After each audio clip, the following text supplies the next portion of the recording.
하늘보다 높으신 주 사랑, 바다보다 넓으신 주 사랑, 나를 변한 그거 높으신 사랑, 되고 된 그 모든 것 내게 선물이 거두셨네. 나의 수지 찬양되었네. 하늘보다 높으신 주 사랑, 바다보다 넓으신 주 사랑, 나를 변한 그거 높으신 사랑, 되고 된 그 모든 것 내게 손을 거두셨네.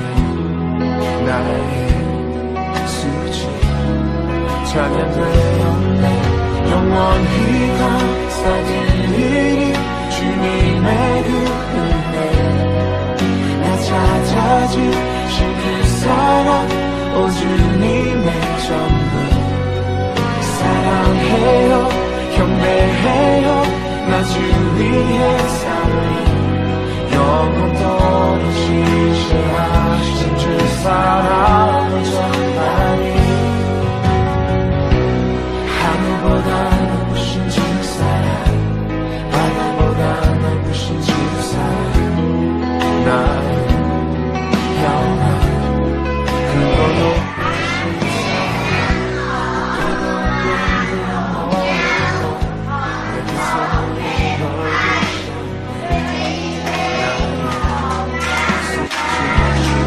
찬양되어내 영원히 감사드리리 주님의 그 은혜, 나 찾아주신 그 사랑, 오 주님의 전부. 사랑해요, 경배해요, 나 주 위에 살리. 영원토록 지시하신 주 사랑을 전하니.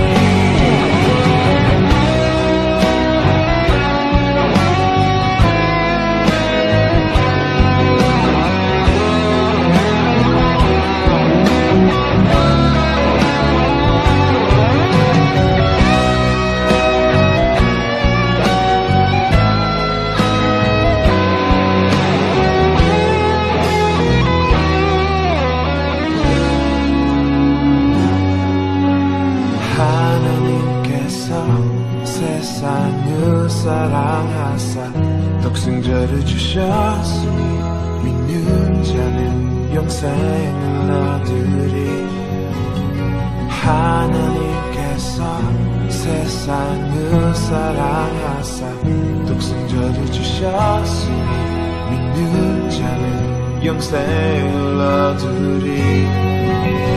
하나님께서 세상을 사랑하사 독생자를 주셨으니 믿는 자는 영생을 얻으리. 하나님께서 세상을 사랑하사 독생자를 주셨으니 믿는 자는 영생을 얻으리. 하나님께서 세상을 사랑하사 독생자를 주셨으니 믿는 자는 영생을 얻으리. 하나님께서 세상을 사랑하사 독생자를 주셨으니 믿는 자는 영생을 얻으리. 영원히 감사드리리 주님의 그 은혜, 나 찾아주신 그 사랑, 오 주님의 전부. 사랑해요, 경배해요, 나 주 위에 살리. 영원토록 지시하신 주 사랑을 전하니. 하나님께서 세상을 사랑하사 독생자를 주셨으니 믿는 자는 영생을 얻으리. 네, 안녕하세요. 베트남에서 사역하고 있는 이장현 선교사입니다. 반갑습니다. 네, 먼저 보신 영상처럼 저는 베트남 호치민 지역에 살고 있고요. 어린이 청소년 다음 세대 중심의 교회 개척 사역을 하고 있습니다. 영상이 만든 지는 이제 좀 오래돼서 벌써 세 번째 교회를 개척을 해서 하나님 앞에 영광을 올려드리고 있고요. 각 교회마다 아까도 방금 이제 황 목사님과 말씀을 나누면서 참 감사합니다 말씀을 전하면서 세 교회 모두 다 각기 다양한 하나님의 은혜를 서로 나누며 공유하며 하나님 앞에 영광 돌리는 모습을 보이고 있습니다. 이 모든 것은 우리 함께 기도해 주시는 우리 명성교회 성도님들 기도 덕분이라고 이 시간을 빌어서 감사하다는 그런 말씀을 드립니다. 우리 성경 말씀을 다시 한번 보면 우리 시편 146편 1절부터 10절까지의 말씀을 읽었지 않습니까? 오늘 우리가 읽은 이 시편 146편 말씀은 할렐루야로 시작해서 할렐루야로 끝나는 일명 할렐시라고 하는 그런 시편 찬양입니다. 이 시편을 이렇게 많이 읽어보신 분들은 잘 아시겠지만 보통 146편부터는 할렐루야로 보통 시작을 하고 150편까지 할렐루야로 이렇게 시작하고 끝을 맺는 일명 할렐시라고 불리는 고백입니다. 여러분도 다 아시다시피 할렐루야는 무슨 뜻이죠? 하나님을 찬양하라는 명령으로, 그냥 청유가 아니라 명령형으로 이렇게 말씀을 하고 계시는 것이죠. 저는 이 베트남에서 사역을 하고 있는 선교사로서 또 저의 신앙적 경험으로서 그렇게 경험을 해볼 때에 제가 때때로 감당치 못할 그런 문제들을 만나게 되거든요. 여러분도 물론 그렇겠지만 참 베트남 선교 사역이 쉽지는 않더군요. 할 때마다 넘어야 할 산들이 있고 또 내 힘으로는 감히 해결하지 못할 그런 문제들이 산적해 있을 때에 그때마다 저는 시편 말씀을 좀 묵상하게 되었습니다. 하나님 어떻게 할까요? 이럴 때 저는 어떻게 하면 좋겠습니까? 이 무익한 종은 여기까지인 것 같습니다. 이제는 주님의 일을 주님께서 가장 아름답게 만들어 주세요. 저는 여기까지인 것 같습니다. 이렇게 기도할 때에 하나님은 그 단계를, 그 문제를 잠깐 넘어설 만한 어떤 비책을 주시기보다도 시편 말씀을 통하여서 하나님께서는 여호와를 찬양하라, 힘써 찬양하라, 이런 메시지를 주셨어요. 그래서 여러분도 그런 때 혹시 있지 않겠습니까? 너무 힘든 때 있지 않습니까? 내가 넘지 못할 어떤 문제가 있을 때에 때로는 기도조차도 못 나오는 거예요. 하나님 어떻게 할까요? 그랬는데 기도가 안 나와요. 그때마다 하나님께서는 여호와를 찬양하라, 여호와를 송축하라, 이런 메시지로 저에게 위로를 주셨습니다. 저는 오늘 주일 예배, 오늘 저녁 예배 때는 보통 특공대가 나온다고 하는데 여러분들 하나님 말씀에 또 주님을 예배하고자 저녁 예배에도 쉬지 않으시고 예배 참여하시는 여러분들에게 감히 제가 어떤 말씀으로 함께 은혜를 나눌 수 있을까 생각하다가 저는 베트남에서 사역하는 선교사로서 제가 가지고 있는 신앙적 경험으로, 사역적 경험으로 또 받은 은혜들을 여러분들과 함께 공유하며 나누고자 합니다. 이 코로나 시기에 모두가 다 어려운 때이지만 우리가 하나님의 말씀을 붙잡고 믿음으로 인내하며 하나님을 찬양하고 예배하는 그런 삶을 살 때에 하나님께서 주시는 이 은혜와 축복을 마땅히 경험한다. 아주 당연한 말씀, 기초적인 말씀을 저는 오늘 여러분들에게 전하고자 합니다. 먼저 한번 PPT 화면을 볼까요? 네, 하나님 아버지의 마음이라고 제가 제목을 붙였고요. 아까 영상으로 보셨듯이 저는 어린이, 청소년, 다음 세대 중심의 교회 개척 사역을 하고 있습니다. 베트남 지역은 인구가 한 1억 명이 조금 넘는다라고 이야기를 하는데요. 젊은이 비중이 굉장히 높습니다. 어린이 청소년 인구의 연령대 한 40대의 비가 그 구성비가 전체 인구의 70%가 된다는 그런 연구 조사가 있을 정도로 아주 굉장히 한국에 비하면 젊은 국가입니다. 제가 오늘 명성교회 와서 깜짝 놀란 것이 참 젊은이들이 많군요. 그러나 한국 교회 대부분이 어르신들이 참 많은 거 보고 안타까울 때가 많았거든요. 그러나 다행히 베트남에는 아주 젊은이들이 참 많고 특히 어린이 청소년들이 많은 국가입니다. 그러나 안타깝게도 베트남은 전 지구상에 얼마 남지 않은 기독교 탄압 국가입니다. 직접 선교가 불가능하고요. 외국인 선교사가 복음을 전하는 것은 엄연히 불법입니다. 그렇기 때문에 선교학적으로는 창의적 접근 지역이다 이런 말을 사용하기도 합니다. 말이 좀 어렵지. 창의적 접근 지역이라는 뜻이 무슨 뜻이냐면 좀 전통적인 방법으로 복음을 증거하기 어려운 지역에는 좀 더 효과적으로 지혜를 발휘하여서 효과적인 방법을 고안할 필요가 있다. 그런 지역이다라는 그런 말입니다. 그래서 저는 호치민 사범대학교 한국학과에서 학생들을 가르치는 그런 교수 사역도 함께 병행하고 있습니다.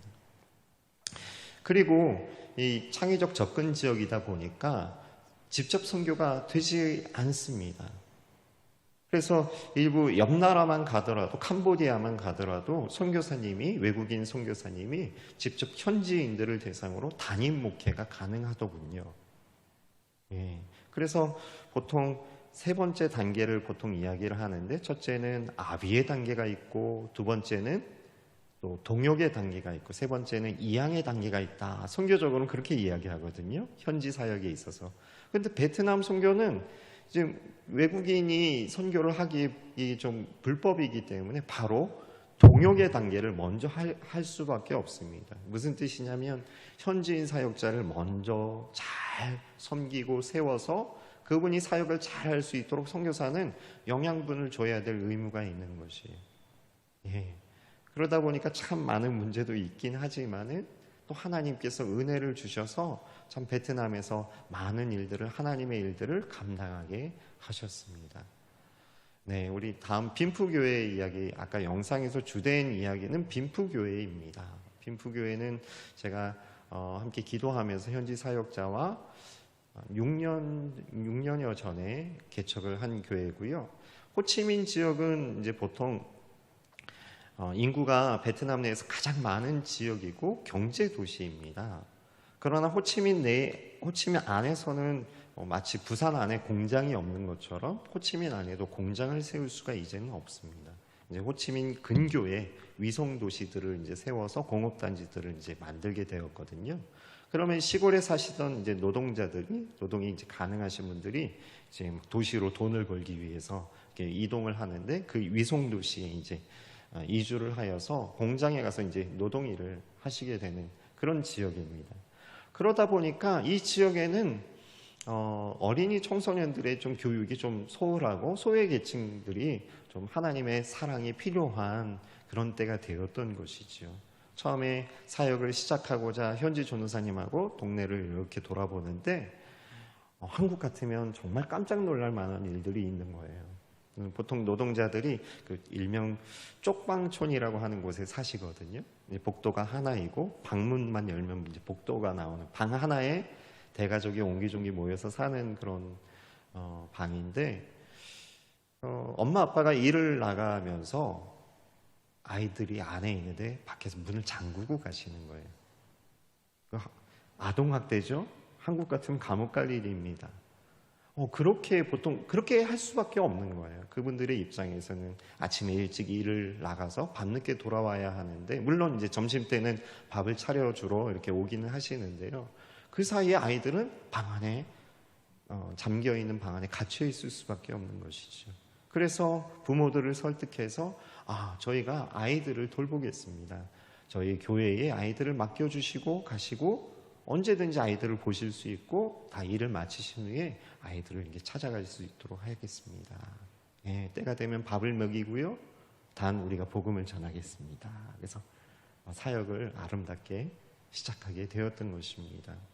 코로나 이전까지 아주 아름답게 복음을 전하고요. 아까 영상에 보셨듯이 성경 암송을 참 강조하는 그런 예배를 드리고 있습니다. 아이들이 참 예뻐요. 그리고 처음에는 부모들이 아직 좀 문맹률이 굉장히 높고 또 좀 이렇게 돌봄이 좀 필요한 아이들이 많다 보니까 학교에 가지 못한 아이들이 참 많았어요. 그래서 빈프교회에서는 아이들에게 먼저 글자를 가르쳐주고 일명 대안학교처럼 그런 역할을 지속하다가 몇 년 전부터는 아이들에게 장학금을 지급을 해서 아이들이 학교에 다닐 수 있도록 여러 가지 문제가 참 많습니다. 이게 베트남 국민이지만 호적 등본이 없는 아이들도 참 많아요. 부모들이 이렇게 미처 좀 환경의 어려움 때문에 잘 준비를 하지 못해서 그런 어떤 출생 신고라든지 호적 등본 같은 게 없는 아이들이 많아서 학교에 가지 못하는 경우도 있고, 부모들이 문맹률이 높기 때문에 여러 가지 이유로 참 환경적인 요인으로 학교에 가지 못하는 어린이들이 참 많았습니다. 그럼에도 불구하고 하나님께서 은혜를 주셔서 그 아이들에게 모두 다 학교에 보내고 또 공부를 열심히 할 수 있도록 우리가 지원을 하고 있습니다. 교회는 학교에 갔다 온 아이들이 이제는 숙제하고 또 아이들과 안전하게 놀 수 있는 그런 장소로서 교회가 지역을 잘 섬기게 되었습니다. 다음 장면 한번 볼까요? 지금처럼 공부도 하고 노래도 배우고요. 다음 장면 보시면 예배를 아주 뜨겁게 드립니다. 좀 이동이 잦은 친구들이 참 많아요. 그래서 어떻게 하면 이 아이들에게 이 짧은 순간의 복음을 효과적으로 전할 수 있을까 생각을 하다가 저의 어린 시절을 좀 돌이켜 보니까 찬양은 좀 유치하더라도 좀 간단하고 기억에 오래 남을 수 있는 찬양, 뜨겁게 예배를 드리고요. 또 기도를 가르쳐 주니까 아이들이 직접 하나님 앞에 기도를 합니다. 얼마나 귀여운지 몰라요. 그리고 아까 영상에 보셨듯이 성경 암송을 하였더니 아이들이 물론 부모들의 이동을 통해서 다른 지역에 가더라도 아이들이 성경 말씀과 찬양을 기억하며 언젠가는 하나님 앞에 돌아올 수 있는 신앙인으로서 잘 자랄 수 있도록 빈프교회가 그런 역할들을 하고 있습니다.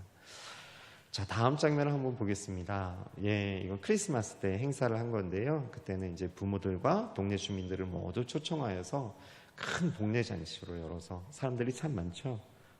그래서 아름답게 지역에도 복음을 잘 전하는, 비록 기독교 탄압 국가이지만 그래도 아주 지혜롭게 복음을 잘 전하고 지역을 잘 섬기는 교회로 성장을 하게 되었습니다.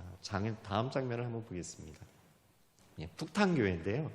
푹탕교회는 좀 의미가 있습니다. 베트남의 최남단에 있습니다. 제가 그 밑으로도 오토바이 타고 좀 다녀봤는데요. 교회가 없더군요. 그래서 이건 좀 의미가 있다. 푹탕교회는 베트남 나라가 굉장히 길거든요. 최남단에 있습니다. 현지 사역자분은 방리우라고 하는 지역이 있는데 그 지역에서 한 가정을 전도를 하게 되었어요. 그래서 그 가정에서 집에서 가정교회로 출발을 했던 교회입니다. 여름성경학교를 했더니요, 아이들이 너무 많이 온 거예요. 이 지역에는 젊은이들이 없어요, 원래는요. 왜냐하면 젊은이들은 도시로 돈을 벌기 위해 많이 떠나갔습니다. 근데 어린이들이 많아요. 왜 그런가 했더니 엄마 아빠들이 돈을 벌러 가면서 노부모에게 자신의 자녀들을 맡긴 거예요. 그러다 보니까 아이들이 또 돌봄이 필요하고 학교는 다니는데 부모의 돌봄을 받지 못하니까 글자를 모르는 그런 아이들이 참 많았어요. 그래서 여름 성령학교를 통하여서 아이들에게 복음을 전하고 주일 예배 때마다 더 많은 어린이들이 하나님께로 돌아오는 것을 경험하게 되었습니다. PPT를 계속 보여주세요. 더 이상 어린이들이 너무 많이 오니까 어떻게 됩니까? 문제가 많이 발생하게 되었어요. 더 이상 가정집에서 예배 드릴 수가 없는 거예요. 어린이들이 너무 많이 나와서. 전 장면 보이시면 어린이들이 참 많죠. 그래서 이제 앞마당에 가서 예배를 드려야 되겠다. 땅이 너무 질퍽거리는 거죠. 그래서 또 돈을 모아서 콘크리트 공사를 하고 또 천막을 쳐서 떼양볕과 비를 막아가면서 그렇게 예배를 드렸습니다. 그러다 보니까 또 문제가 생기기 시작하잖아요. 여러분들 보시기엔 저 정도면 이제 어떻게 해야 될 것 같습니까? 건축을 이제 준비를 해야 되겠죠. 그런데 저는 참 무익한 종이에요. 저는 능력이 참 없는 거예요. 그래서 하나님 앞에 기도했어요. 하나님, 저는 참 무익한 종입니다. 어떻게 해야 될까요? 근데 하나님은 그 순간을 모면할 수 있는 어떤 비책을 주시기보다도 시편 말씀을 통해서 여호와를 송축하라. 하나님, 저는 여기까지입니다. 이제는 하나님께서 하나님의 일을 가장 아름답게 만들어 주소서. 여호와를 송축하라. 이런 음성을 자꾸 주시는 거예요. 그래서 저는 묵묵히 딱히 나는 할 수 있는 것이 참 한계에 다다랐지만 하나님을 찬양했습니다. 하나님 찬양합니다. 주님의 높고 위대하심을 찬양합니다. 그랬더니 다음 장면을 보시면 전북 익산에 있는 한 교회에서 막 이렇게 건축을 하시겠다고 건축원금을 약정하셨어요.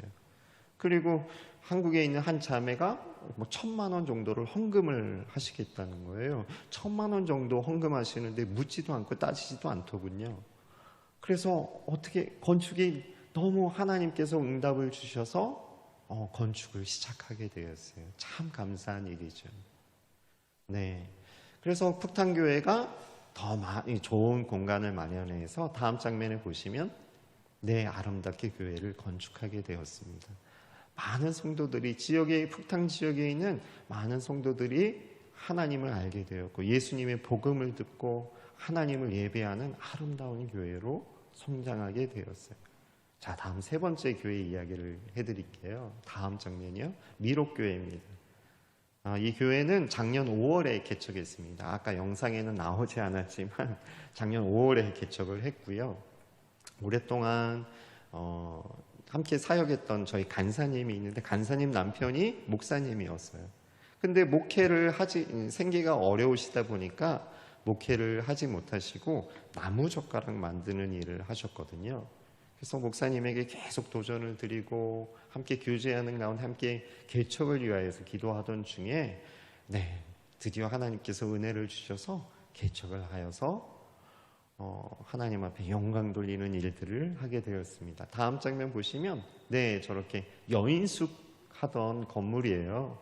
그래서 그 장소를 임대하여서 처음부터 성도가 있지 않죠. 그래서 함께 같이 처음부터 우리 가족끼리 같이 모여서 함께 기도하고 다음 장면 보시면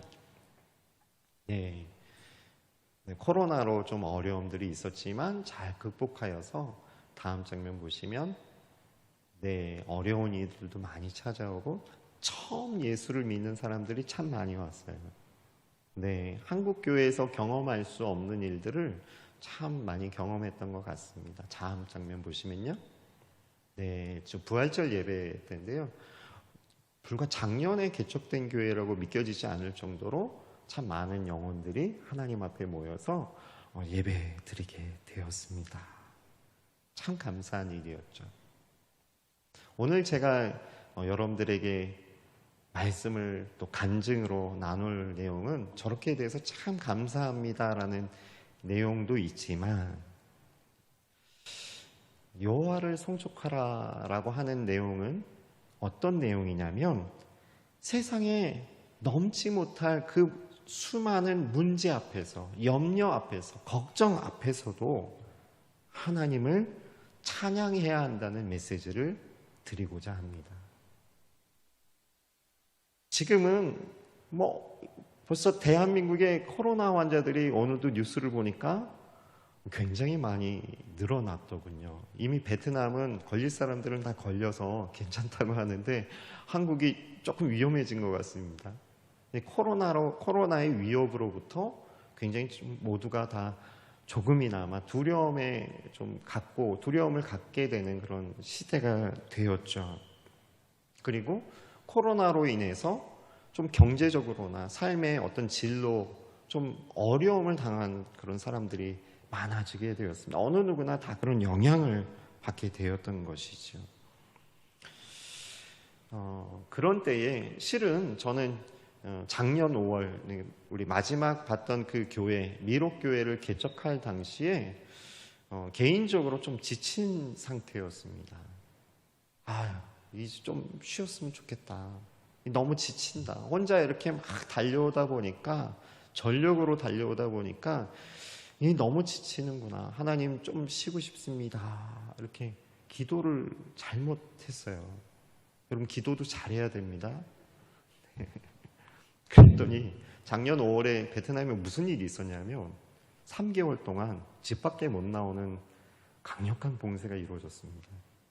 지금 중국에서 지금 아마 그런 일이 일어나고 있죠. 한 지역을 막 통제해서 집 밖에 못 나오게 하잖아요. 베트남은 시골부터 도시까지 전 지역을 3개월 동안 봉쇄했습니다. 그래서 이거 내가 기도를 잘못해서 베트남이 모두 다 이게 그렇게 됐나. 그만큼 이제 좀 저도 물론 지친 상태였지만 코로나라고 하는 것이 베트남에서도 아주 큰 영향을 주게 된 것이었죠. 그런데 이 코로나라고 하는 것이 감염병이다 보니까 제가 사역하고 있는 교회에 너무 걱정이 앞서는 거예요. 우리 교회 어떻게 해? 막 특히 첫 번째 개척한 빈프교회는 어린이들이 주가 되는 교회예요. 어린이들 어떡하나. 어디 갈 데도 없는 어린이들인데 아이들이 또 어디 막 뛰어놀고 그래야 되는데 그 좁은 방 안에 갇혀 있으면 얼마나 힘들까. 혹시 또 가족의 변을 당하는 그런 어린이들은 없을까. 너무 걱정이 되는 거예요. 그리고 또 첫 번째 그 빈프교회는 핍박이 막 심한 거예요. 베트남은 이게 집회 허가라는 것이 있습니다. 교회 같은 데는, 한국 교회 같은 데는 이렇게 뭐 구청이나 이런 데 신고하면 아마 그냥 예배 드리면 되잖아요. 그런데 베트남에는 종교 경찰이 있어요. 종교 경찰이 집회를 허가한 공식적인 장소에서만 예배를 드리고 있을 수가 있는데 그게 쉽지가 않아요. 그래서 핍박 국가라고 하는 거예요. 예, 빈프교회는 개척된 지 6년이 넘었지만 집회 허가라는 게 없습니다. 그냥 단지 그 지역에서 아주 영향력이 있게 어린이들을 잘 돌보고 있기 때문에 그냥 눈 감아 준 거였죠. 그런데 코로나라고 하는 병이 생기니까 경찰들이 협박을 합니다. 모이면 안 된다고 하고. 그리고 거기서 사역하고 있는 현지 전도사님들 막 협박을 하는 거예요. 당신 앞으로 이런 일을 하지 마라. 어린이들 한 명도 오면 안 된다. 현지 전도사님이 저에게 이야기하는 거예요. 목사님, 저 이제 사역 안 할래요. 저 그만할래요. 저 고향에 내려가서 그냥 좀 제가 하고 싶은 편한 사역 하고 싶어요. 사역이 중단될 위기가 처한 거예요. 코로나로 인해서 잠시 중단되는 게 아니라 아예 끝나버릴 그런 위기에 처한 거예요. 어떡하나. 이 어린이들, 수많은 어린이들, 정말 하나님의 은혜와 사랑이 필요한 어린이들에게 꼭 하나님의 그 복음을 전해야 되는데 이 사역이 얼마나 귀한 건데 이 사역이 중단될 위기에 처한 거예요. 근데 제가 할 수 있는 일은 아무것도 없는 거예요. 물리적으로도 그 교회 갈 수도 없고 집 밖에도 나갈 수도 없고 어떻게 제가 뭐 영향력을 행사할 수 없게 될 만큼 큰 문제에 봉착하게 된 거죠. 그때 여러분들 어떻게 하셔야 됩니까? 기도해야죠. 기도했어요. 하나님, 이 무익한 종은 여기까지입니다. 이제는 하나님께서 하나님의 일을 아름답게 하소서. 그랬더니 하나님이 또 동일한 말씀을 주셨어요. 여호와를 송축하라. 하나님의 높고 위대하심을 송축하라. 그래서 묵묵히 기도했어요. 하나님, 주님을 찬양합니다.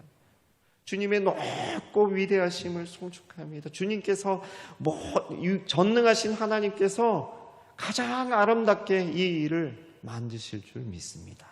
기도했어요. 그리고 두 번째 개척한 교회, 그 교회는 이제 막 건축을 아름답게 이미 완성한 결과물을 보셨잖아요. 그런데 이제 건축이 진행되려고 작은 건축 회사와 계약을 하고 건축 자재들을 이제 갖다 놓은 상태였어요. 근데 코로나로 인해서 한국이 먼저 코로나가 좀 심했어요. 베트남은 좀 나중에 됐거든요. 한국 교회가 한국에서 예배를 드리시지 못하는 거예요. 좀 쉽게 말씀을 드리면 건축 헌금을 약정하셨는데 건축 헌금이 안 오는 거예요. 이미 건축회사 다 계약을 하고 건축 자재들을 쌓아놨는데 건축이 중단된 거예요. 저는 그 현지인 목사님 볼 낯이 없는 거예요. 그분도 막 부담스러우니까 저에게 전화도 못하고, 목사님 어떻게 할까요? 서로 어떻게 할까요? 어떻게 할까요? 그렇다고 해서 제가 한국교회 전화해서 그래도 약속하셨으니까 예배는 못 드리시더라도 헌금은 보내세요, 이렇게 할 수가 없는 거죠. 어떻게 해야 될까요? 제가 해결할 수 없는 문제 앞에 또 저는 엎드려지게 되었어요. 기도했습니다. 하나님, 무익한 종은 여기까지입니다. 이제는 하나님께서 하나님의 일을 가장 아름답게 만들어 주소서. 하나님 홀로 영광 받아 주소서. 어떻게 할까요? 하나님이 또 동일하게 시편 말씀을 주셨어요. 여호와를 송축하라. 위대하신 하나님을 찬양하라. 하나님은 찬양했어요. 하나님, 주님께서 하실 줄 믿습니다. 전능하신 하나님께서 이 일을 모두 아름답게 만드실 줄 믿습니다. 세 번째 교회, 미록교회거든요. 작년 5월에 개척했다 했지 않습니까? 그 주에 시설을 다 만들어 놓고 이제 열심히 복음 증거해야 되는데 그 다음 주에 봉쇄됐어요. 마치 뭐 이렇게 교회를 아름답게 다 만들어 놨는데 이제 거기서는 어떠한 행위도 할 수 없고 집 밖에도 나갈 수 없게 된 것이죠. 이거 또한 어려움에 처한 것이에요. 그래서 또 기도했습니다. 하나님, 어찌할까요? 무익한 종은 여기까지입니다. 저는 아무리 선교사이지만 참 무익한 것 같습니다. 이제는 하나님께서 하나님의 일을 가장 아름답게 만들어 주소서 기도했어요. 여호와를 송축하라. 동일한 메시지를 주셨어요. 결론은 그겁니다. 하나님께서 어떻게 하셨을까요? 하나님께서는 하나님의 일을 어떤 한 인간보다도 어떠한 단체보다도 가장 아름답게 만드시는 분이신 줄 믿으시길 바랍니다. 그 하나님을 우리는 우리 문제 앞에서 쓰러져서 앵앵앵앵 울고 다니는 것이 아니라 그 두려움들을 모두 다 내려놓고 높으신 하나님을 찬양하며 예배하는 그런 삶을 이어나가면 되는 거예요. 어려울 때 더 힘써 하나님을 찬양하면 되었던 것입니다. 왜냐하면 하나님의 사역이잖아요. 또 우리는 하나님의 백성이잖아요. 그렇기 때문에 하나님을 높이 찬양하면 됐던 것입니다. 얼마나 말은 제가 쉽게 했지만 얼마나 마음 아파하며 갈급하며 눈물을 흘리며 기도했는지 모릅니다. 하나님, 이 넘지 못할 산을 주께서 가장 아름답게 해결해 주세요. 봉쇄가 막 이렇게 심하게 진행되었을 때의 일입니다. 갑자기 토요일 오전에 어린이 예배를 드리는데 빈푸교회 어린이 사역을 하는 현지 전도사님께서 영상 통화를 하시는 거예요. 이제 베트남의 카카오톡 같은 잘로라고 하는 SNS가 있는데 거기서 영상 통화를 할 수가 있습니다. 그래서 예배 드려야 할 그 시간인데, 그리고 그 시간에는 모두가 통제돼서 집 밖에 나갈 수 없는 그런 상황인데 영상 통화가 온 거예요. 그래서 생사 확인을 하려고 전화하셨구나. 그래서 저희 아내랑 기쁨으로 영상 통화를 이렇게 했는데 그때 깜짝 놀랐습니다. 어린이들이 앉아 있는 거예요. 어디도 갈 수 없었던 어린이들이 감시를 뚫고 교회에 왔던 거예요. 또 전도사님은 혹시나 누가 볼까봐 다 창문을 닫고 깜깜한 상태에서 아이들 눈동자만 이게 반짝반짝 빛나던 그 모습을 저희에게 보내는 거예요. 그러더니 전도사님이 찬양을 인도하시더라고요. 그리고 어린이 한 명이 일어나서 성경 암송을 하는 거예요. 베트남 최초의 온라인 예배였습니다. 제 생각으로는 아마도 그 전에는 온라인 예배가 없었던 것 같아요. 베트남 내에. 최초로 온라인 예배를 드렸어요. 좀 다른 점은 보통 목회자가 교회 가서 예배를 잘 찍으면 성도들이 집에서 이제 보는 건데, 그와 반대로 어린이 성도들이 교회에 와서 있고 선교사인 저는 집에서 그런 예배를 드리는 거죠.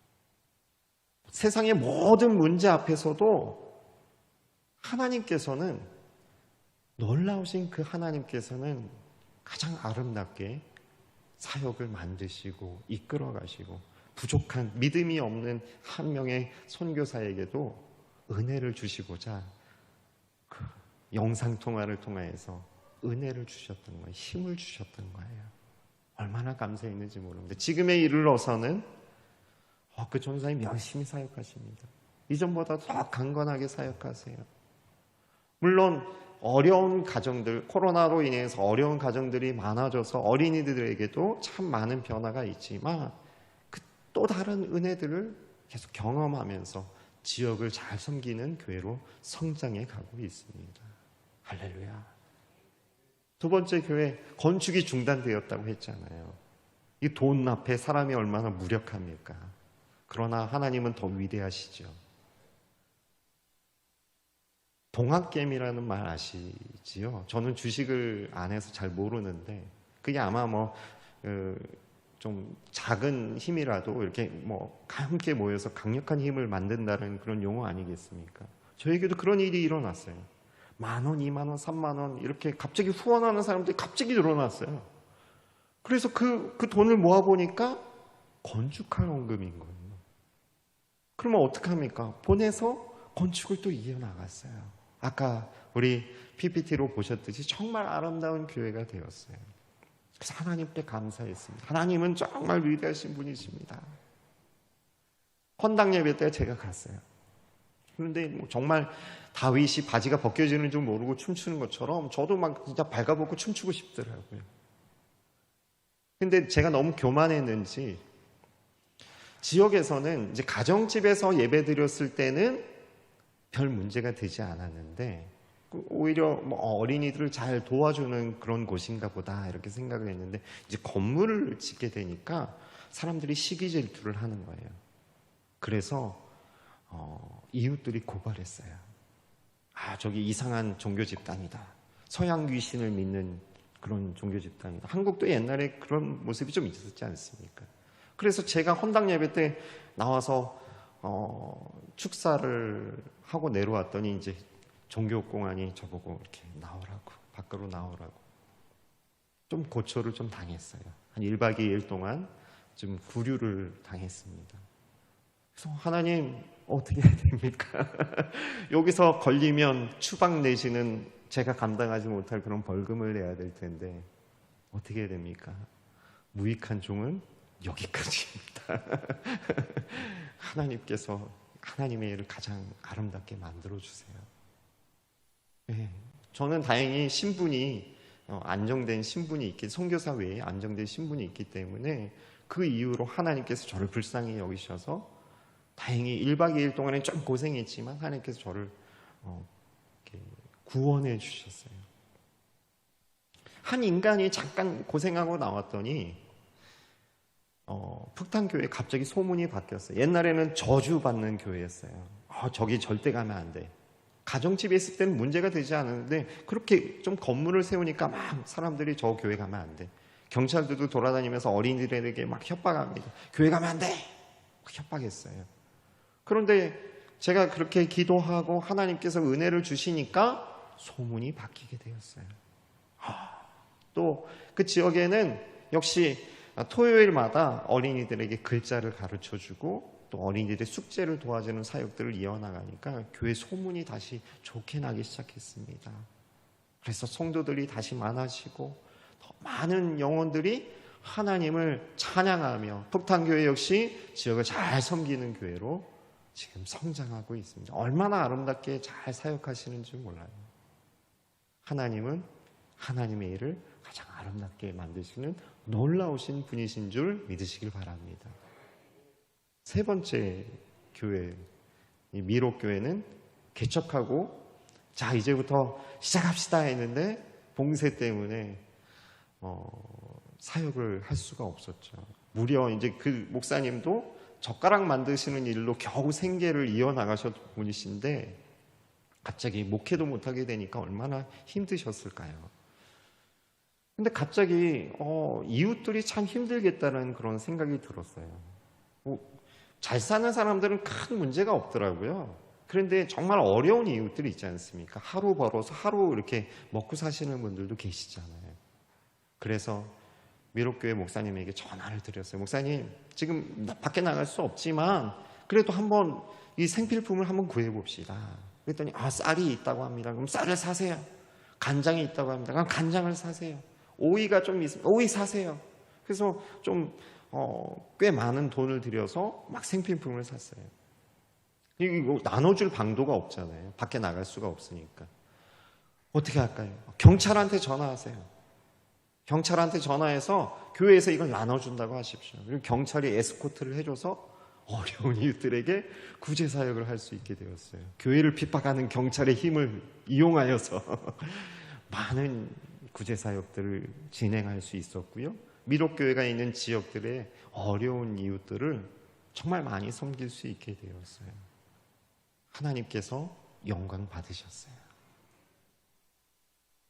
이제 어느덧 봉쇄가 좀 지나고 나서 그때부터는 이제 교회에 와서 이제 생필품이 필요하신 분들은 받아가세요 했더니 생전 교회라는 곳에 오시지 못하셨던 그런 분들이 교회에 와서 이곳이 정말 좋은 곳이구나. 하나님은 정말 좋으신 분이시구나. 인정을 하게 되는 거예요. 십자가 앞에 앉아서 기도를 하시는 분들이 생겨났어요. 그리고 목사님께 나 이런 문제가 있으니 이것을 위해서 당신이 좀 기도해 주셨으면 좋겠습니다. 목사님, 자 그럼 무릎 꿇으세요. 기도합시다. 안수해서 기도하는 거죠. 미륵교회 제가 예배에 참여하러 갔더니 예수 그리스도 이름을 처음 듣는 사람들이 나와서 예배를 드리기 시작합니다. 참 놀라운 일이에요. 하나님은 그렇게 영광을 받으십니다. 저는 오늘 여러분들에게 그런 말씀을 드린다고 했지 않습니까?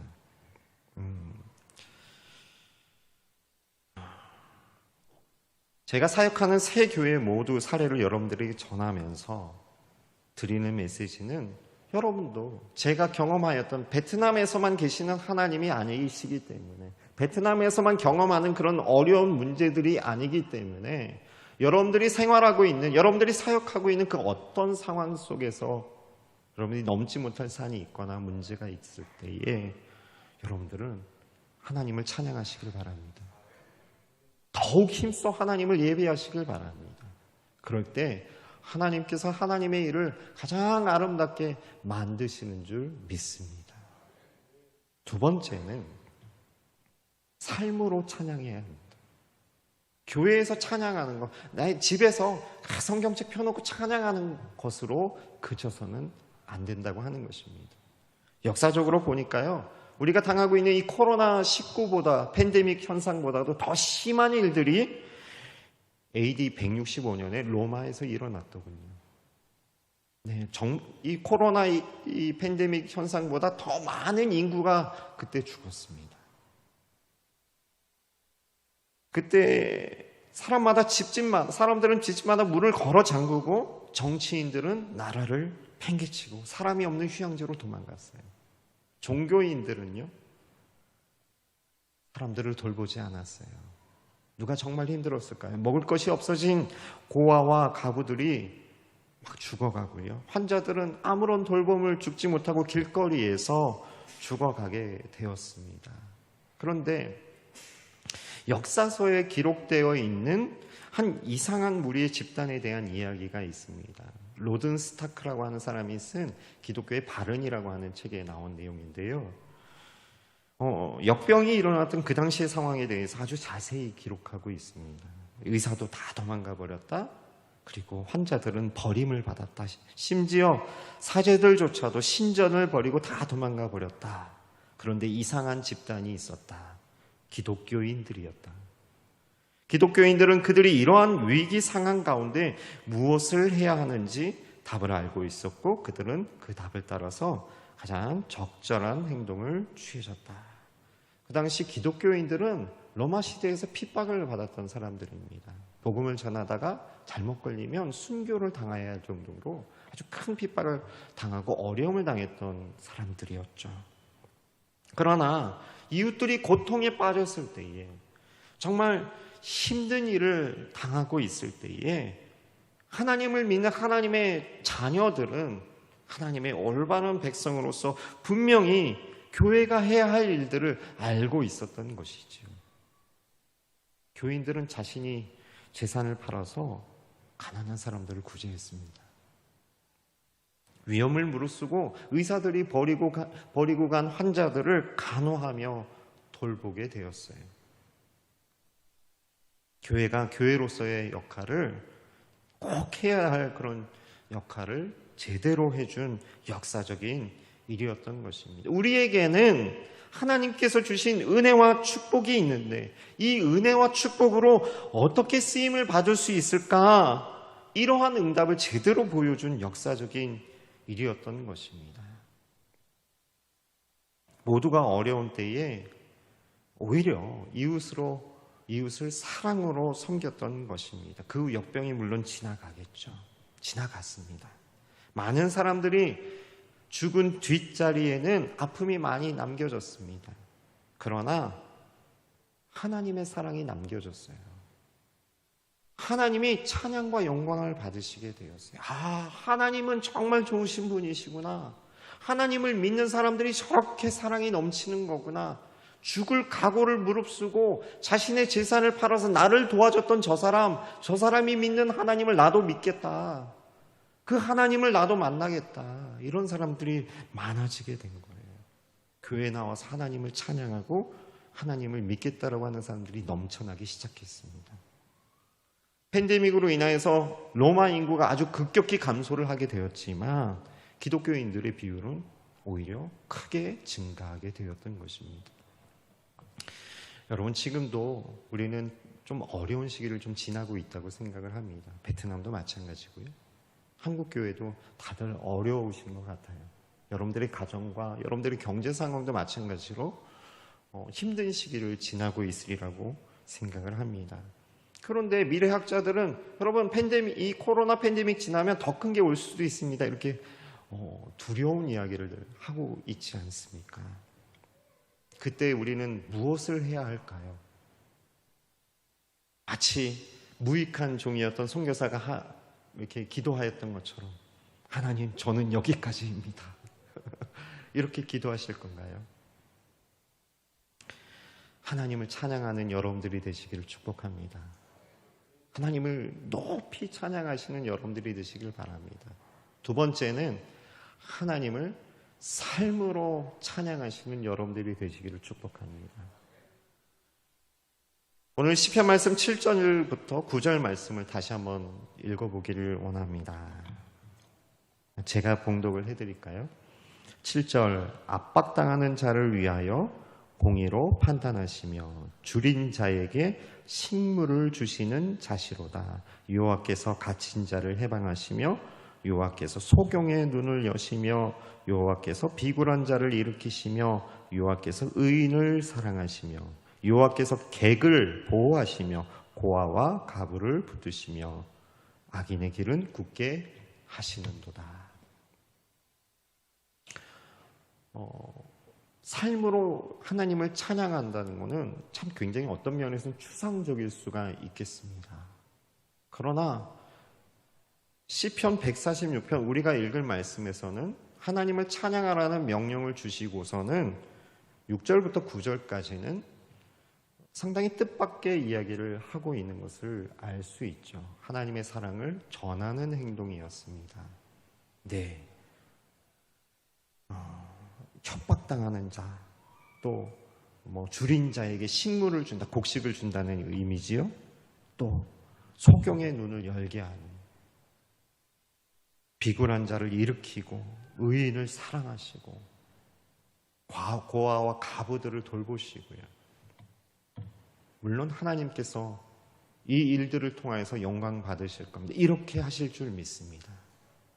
누구를 통해서 하실까요? 베트남에서 신앙생활을 하고 있는 빈프교회, 북탄교회, 그리고 미록교회는 앞으로 오늘 146편에 나오는 여호와를 송축하라라는 그런 내용을 통하여서 앞으로도 이웃을 사랑하며 또 이웃을 돌보며 오히려 어려운 때에 더욱더 힘써 이웃을 구제하는 일에 힘쓰기로 작정했습니다. 그 일이 바로 삶으로 하나님을 찬양하는 것이라고 작정했습니다. 우리 명성교회 성도님들은 어떻게 하시겠습니까? 하나님께서는 오늘 146편 말씀을 통하여서 여호와를 송축하라, 여호와를 찬양하라는 그런 명령으로 오늘 여러분들에게 말씀하고 있습니다. 베트남을 위해서도 계속 기도해 주십시오.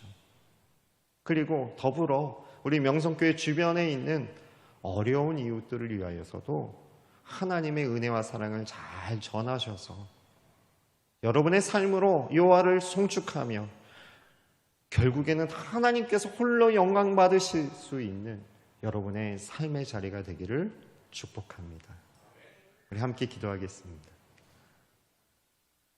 먼저 우리 베트남을 위해서 함께 기도해 주시기를 바랍니다. 우리 여러분들의 소리를 내어서 함께 통성 기도해 주시면 감사하겠습니다. 베트남에는 참 어려운 이웃들이 많습니다. 여러분들의 기도가 필요합니다. 하나님은 우리의 기도와 우리의 찬양으로 역사하실 줄 믿습니다. 베트남에 또 사랑이 필요한 어린이들이 참 많습니다. 이때 꼭 복음을 전하여서 하나님의 사랑을 알 수 있도록, 복음을 알 수 있도록 해야 하는데 그 시간이 너무나도 안타깝고 여력이 없을 때가 많습니다. 여러분 기도해 주십시오. 한 영혼 한 영혼이 하나님을 알 수 있는 귀한 은혜들을 경험할 수 있도록 이 세 교회, 각 교회들이 열심히 지역을 잘 섬기고 어려운 이웃들을 잘 섬겨서 복음을 잘 전하는 교회로 잘 성장할 수 있도록 기도해 주시기를 바랍니다. 마지막으로 여러분의 삶이 하나님을 찬양하는 삶이 될 수 있도록 성령님 인도하여 주시옵소서. 우리 시간 함께 통성으로 같이 기도하겠습니다.